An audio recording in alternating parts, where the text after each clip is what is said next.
I extend my heartfelt welcome to the visit by Your Excellency President Donald Trump and Madam First Lady to Republic of Korea. His visit marks the first state visit by the U.S. President to Korea in 25 years, and President Trump is also the first state guest for myself and my government. The special bond forged between President Trump and myself, I find it very meaningful, and I'm gratified to be part of it. President Trump and I met and communicated with each other numerous times, building deep trust and consolidating our friendship. Today, we had candid discussions about steadfastness of ROK-US alliance. Moreover, we agreed to work towards resolving North Korean nuclear issue in a peaceful manner and bringing permanent peace to the Korean peninsula. Against escalating nuclear and missile threats from North Korea, we reaffirmed our principle that we must maintain strong stance toward North Korean threats based on overwhelming superiority of power. President Trump has reaffirmed his ironclad commitment to defend Korea, and President Trump and I agreed to further strengthen the robust combined defensive posture of our two countries. In this regard, President Trump and I agreed to expand rotational deployment of U.S. strategic assets in and around Korean Peninsula. We will step up our collaboration to enhance Korea's self-defense capability to unprecedented levels. To this end, we reached a conclusion today to lift the payload limit on Korean missiles completely. There was a final agreement. We also agreed to begin consultation for Korea's acquisitions and development of Korea's state-of-the-art military reconnaissance assets. Once again, we strongly urge North Korea to halt its nuclear and missile provocation and to come to dialogue table for denuclearization as soon as possible. President Trump and I reaffirmed our current strategy, which is to maximize pressure and sanctions on North Korea until it gives up nuclear weapons and to come to the table for dialogue on its own. At the same time, should North Korea choose to make the right choice, we also reaffirmed our view that we are willing to offer North Korea a bright future. Based on such common approach between our two countries, we will continue to lead efforts to bring peaceful and fundamental solutions to North Korean nuclear issues. We will maintain close collaboration with the international community, including the neighboring countries. I sincerely hope that President Trump's visit at this time will be a turning point for the situation on the Korean Peninsula in a stable manner. Today, President Trump and I visited Pyeongtaek Base, which is a symbolic venue for showing the future of ROK-US alliance and also Korea's contribution to the alliance. As we gave our words of encouragement to Korean and American service members who are striving to realize our common goal, we could feel the strong friendship of Korea and U.S. alliance on the site. President Trump and I also agreed to continue strengthening of the combined defense postures and capabilities of the bilateral alliance by pursuing defense cost sharing at an adequate and reasonable level. Last but not least, we reaffirmed that economic cooperation is an important pillar of ROK-US alliance. We share the view that economic cooperation is a critical element in our efforts to pursue sustainable and future-oriented ROK-US alliance. In order to enjoy the benefit of free, equitable, and balanced trade together, we agreed to have the relevant authorities expedite the process of KORU's FTA consultation. By sharing the universal value and add the fruits of economic prosperity with the humankind, President Trump and I agreed to make a joint contribution to the peace and prosperity of the world. We also agreed to continue strengthening cooperation for global challenges, including issues of terrorism, women, human rights, and public health. President Trump requested that I need to talk with him continuously, and we agreed that we will continuously have a frequent and close communications. And by doing that, we'll further strengthen the trust and ties between us and also solidify the bilateral alliance. Once again, I extend warm welcome to President and Madam First Lady's visit to Korea. Please enjoy the beautiful autumn weather and find deepening of friendship in our two countries as well as our two leaders. Thank you. 감사합니다. 문재인 대통령.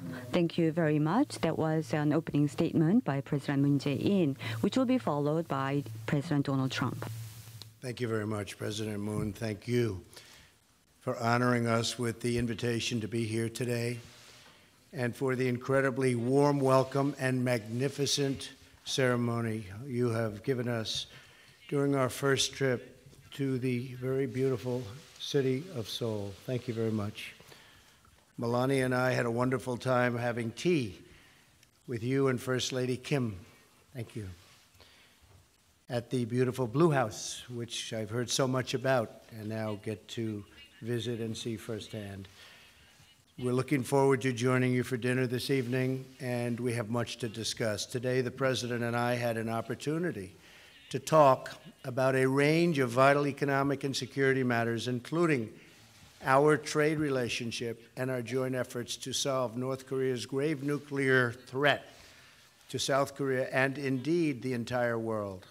This is a worldwide problem. The Republic of Korea is more than a long-standing ally of the United States. We are partners and friends who have fought side by side in a war and really worked very hard and prospered toward a great and lasting peace. I feel confident that we'll be able to reach a free, fair, and reciprocal trade deal as we renegotiate our current 5-year-old trade document. We cannot allow North Korea to threaten all that we have built, and we've built it very much together, and we're very, very proud of it also together. But all that we've built in the decades since our soldiers sacrificed side by side in the struggle for freedom. Our alliance is more important than ever to peace and security on the Korean Peninsula and across the Indo-Pacific region. That is why Vice President Pence, Secretary of State Tillerson, who's with us today, and Secretary of Defense Mattis, who was here just a short time ago, have all traveled to Seoul in the first year of my administration. It was very important to me that they did. North Korea's sixth test of a nuclear device and its missile launches are a threat not only to the people of South Korea, but to the people all across our globe. We will together confront North Korea's actions and prevent the North Korean dictator from threatening millions of innocent lives. He is indeed threatening millions and millions of lives so needlessly. North Korea is a worldwide threat that requires worldwide action. We call on every responsible nation, including China and Russia, to demand that the North Korean regime end its nuclear weapons and its missile programs and live in peace. As the South Korean people know so well, it's time to act with urgency and with great determination. All nations must implement UN Security Council regulations and cease trade and business entirely with North Korea.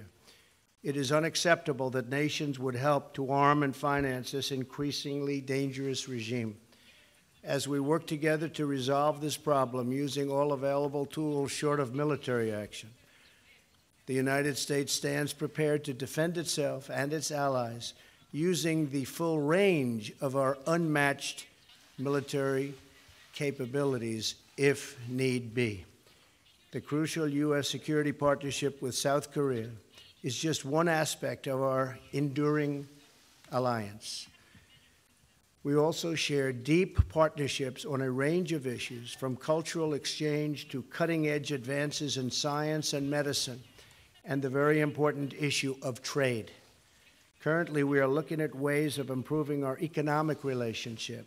I would like to thank President Moon for instructing his trade negotiators to work closely with us to quickly pursue a much better deal, a deal that frankly has been quite unsuccessful and not very good for the United States. In the more than 6 decades since we signed our Mutual Defense Treaty, our alliance has grown stronger and deeper. Our two nations symbolize what independent countries can accomplish when they serve the interests of their people, respect the sovereignty of their neighbors, and uphold the rule of law. Imagine the amazing possibilities for a Korean peninsula liberated from the threat of nuclear weapons, where all Koreans could enjoy the blessings of liberty and the prosperity that you have achieved right here in South Korea. I also want to congratulate President Moon and the South Korean people on hosting the Winter Olympics this upcoming February. It will be a truly spectacular event. Mr. President, I want to thank you, First Lady Kim, and I mean it was just so special today. The ceremony was so beautiful. We very much thank you for it. Together, our two nations will handle threats to peace and security, stand up to those who would threaten our freedom, and boldly seize the incredible opportunities for a better, brighter, and more prosperous tomorrow. In good times and bad, in moments of great hardship and great success, our two nations can always count on the close bonds and deep friendship we share as free, proud, and independent people. Mr. President, I look forward to the rest of our visit together, and I send the wonderful citizens of South Korea the best wishes from the people of the United States of America. Thank you very much. Thank you. 감사합니다. 트럼프 대통령의 We have just heard from President Trump, and I would like to invite the questions from the members of the media corps. So we would like to now ask the White House correspondent from the U.S. side to ask questions, and President Trump will respond. And then from the Blue House, there will be Q&A. The first question from the United States will go to Margaret Brennan from CBS. Thank you, sir. Mr. President. Which one? Mr. President, President Trump. I will have questions for both of you gentlemen, but President Trump, you spoke here in South Korea saying that you do believe that the crisis with North Korea will be worked out. So specifically, have you seen any success in your diplomatic strategy so far, and do you still believe that direct talks are a waste of time? Well, I think you know me well enough to know that I don't like talking about whether I see success or not in a case such as this. We like to play our cards a little bit close to the vest. I will say this, that I believe it makes sense for North Korea to do the right thing, not only for North Korea, but for humanity all over the world. So there is a lot of reason, a lot of good reason behind it. With that, yes, I think we're making a lot of progress. I think we're showing great strength. I think they understand we have unparalleled strength. There has never been strength like it. You know, we sent 3 of the largest aircraft carriers in the world, and they're right now positioned. We have a nuclear submarine also positioned. We have many things happening that we hope, in fact, I'll go a step further. We hope to God we never have to use. With that being said, I really believe that it makes sense for North Korea to come to the table and to make a deal that's good for the people of North Korea and the people of the world. I do see certain movement, yes, but let's see what happens. And on direct talk, sir? I don't want to say that. Okay. I just don't want to say that. You can understand that. I do, sir. And President Moon, you, in your meeting earlier with President Trump, were spoken about by President Trump when he gestured to the military purchases that your country will be making. And I'm wondering, as you look towards that military buildup, if that signals something, perhaps a change in your view where you believe a more aggressive stance towards North Korea is more appropriate.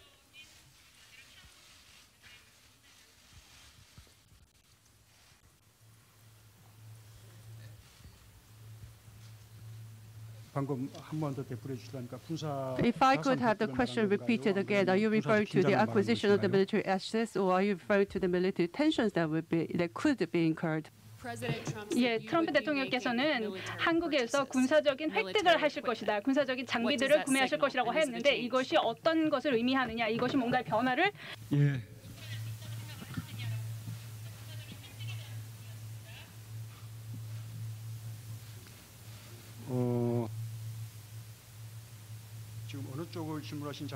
I'm not entirely sure which direction your question was, but I can say one thing.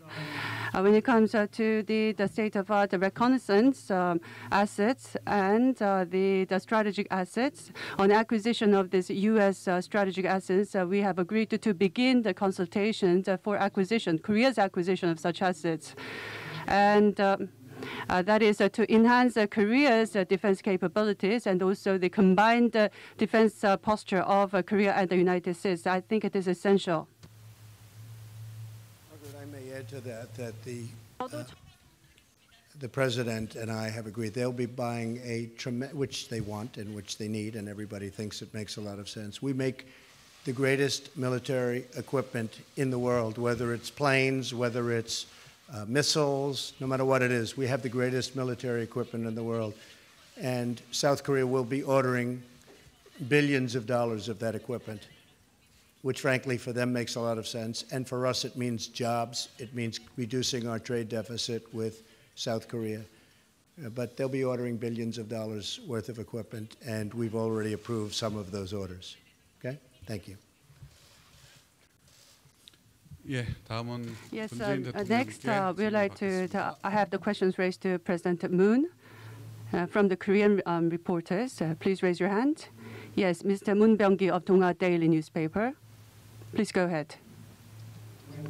My name is Moon Byung-gi, I'm affiliated Donghwa Daily newspaper. I have a question for President Moon. Between Korea and the United States, I think one of the most important diplomatic challenges will be to overcome resolve the nuclear problem of the DPRK. And you gave it a foreign press interview, and you talked about bringing balance in diplomacy.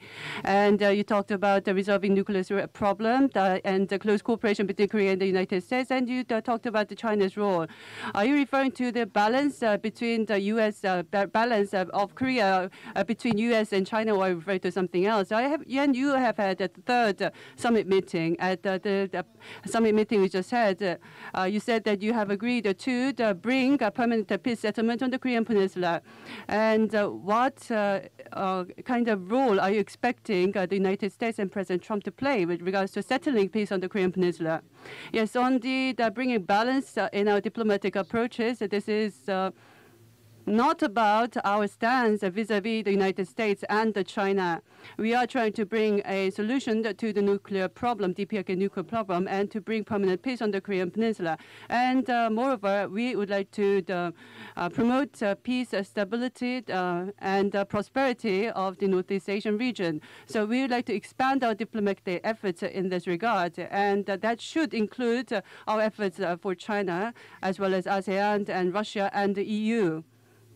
I believe that we should diversify efforts, diplomatic efforts, so that we can pursue a more balanced approach. That was the intention of making such comment. And to establish permanent peace on the Korean Peninsula and to resolve the nuclear problem, I think there's a role to be played by the United States and China. And when it comes to the United States, a very strong sanctions and pressure is being put by the United States. The U.S. is leading efforts, and I am very sure that substantive results will be realized through such efforts. And China has also faithfully implemented the UN resolution to impose sanctions on DPRK. So we have heightened the pressure and sanctions on DPRK, and I think this will also contribute to resolving the nuclear problem. And if our international society's efforts bear fruits, such efforts bear fruit, and if we can really make a turnaround, then I'm sure that we'll be able to bring North Korea to the table of dialogue. And through such dialogue, I am very confident that we can freeze the nuclear program. Ultimately, certainly dismantle the weapons program of DPRK entirely. And in this, I believe that cooperation from the U.S. and China is essential. And on establishing a permanent peace on the Korean Peninsula, I don't think it's the right timing that we talk about this issue. Now we should focus on bringing an end to the DPRK provocations and bringing DPRK to the table for dialogue. This is the impending challenge that we must address now. So we must focus on the sanctions and pressure. And when there is a turnaround, when the turnaround finally comes, then we should certainly make efforts to further consult each other to Korea, the U.S. For settling peace on the Korean Peninsula. I want to just say that President Xi, where we will be tomorrow, China, has been very helpful. We'll find out how helpful soon, but he really has been very, very helpful. So China is out trying very hard to solve the problem with North Korea. We hope that Russia, likewise, will be helpful. We also hope that other countries, and we know for a fact that other countries have already started, and we've had great dialogue with many other countries, as you know, and they're really helping a lot. So if we get China, if we get Russia, and we have some other countries, but we want to get most of them, we think that things will happen, and they could happen very quickly. This is a problem, by the way, that should have been done over the last 25 years, not now. This is not the right time to be doing it, but that's what I got. That's what I got. This is a problem that should have been taken care of a long time ago. Thank you. Thank you. The United States' second and final question will go to Ali Vitale from NBC.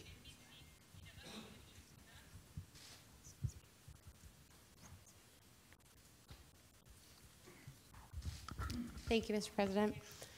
You've talked about wanting to put extreme vetting on people trying to come into the United States, but I wonder if you would consider extreme vetting for people trying to buy a gun. Trying to what? Buy a gun. Well, you know, you're bringing up a situation that probably shouldn't be discussed too much right now. We could let a little time go by, but it's okay if you feel that that's an appropriate question, even though we're the heart of South Korea. I will certainly answer your question. If you did what you're suggesting, there would have been no difference 3 days ago, and you might not have had that very brave person who happened to have a gun or a rifle in his truck go out and shoot him and hit him and neutralize him. And I can only say this, if he didn't have a gun, instead of having 26 dead, he would have had hundreds more dead.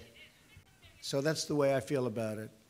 And are you not going to help. And are you considering any kind of gun control policy going when you forward? Look at the city with the strongest gun laws in our nation is Chicago. And Chicago is a disaster. It's a total disaster. Just remember, if this man didn't have a gun or a rifle, you'd be talking about a much worse situation in the great state of Texas. Thank you. Thank you. 예, 마지막으로 우리 한국 기자분 중에서 OBS 김대희 기자님. 예.